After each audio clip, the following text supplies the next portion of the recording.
Apa yang terjadi kalau Indonesia didumping harga murah? Begini sederhana dari pertanyaan tersebut. Kita tahu bahwa kalau kita lagi membuat baju, kita berbisnis baju misalnya. Modal satu baju misalnya Rp50.000.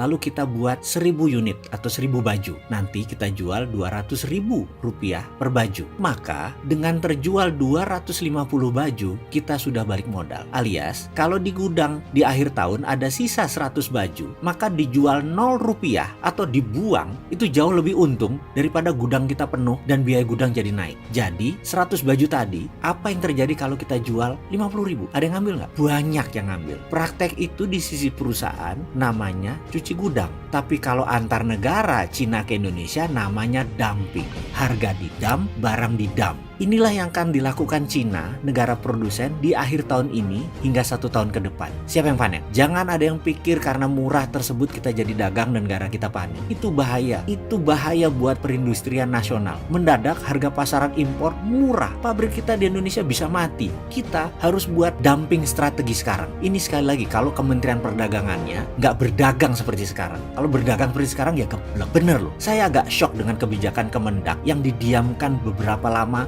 saat ini seenak-enaknya impor. Bagaimana Pak Pemimpin? Bagaimana ini DPR? Bagaimana Sesda Lobang? Gak ada Sesda Lobang ya? Kirain zaman Orba, lupa saya. Lanjut.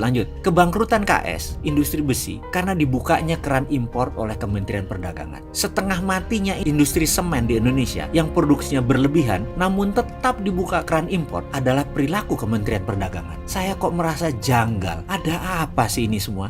Ini kesengajaan atau kebodohan ya? Saya ingat loh, Mukadimah Undang-Undang Dasar 1945 itu mengatakan melindungi segenap tumpah darah Indonesia. Maka keputusan Kemendak itu bisa dikatakan melanggar Undang-Undang 45, melanggar Mukadimah Undang-Undang Dasar 45. Bisakah peraturan tadi di MK-kan, di Mahkamah Konstitusikan? Bisakah dia dianggap tidak melindungi Indonesia? Bisakah dia dituduh antek dari sebuah kepentingan yang dengan sengaja merugikan orang lain atau dengan sengaja memperkaya orang lain atau kelompok lain dan itu melanggar sumpah jabatan? Ini ngawur si Sontoloyo. Ini cuman opini hukum ngawur si Sontoloyo. Memang gua blek pol si Sontoloyo ini. Rasanya hukum Indonesia belum bisa menyentuh level ini. Saya hanya ngarang, pemimpi. Ya sudah, biarlah berlalu. Tapi ngomong-ngomong, boleh gugat nggak demi NKRI?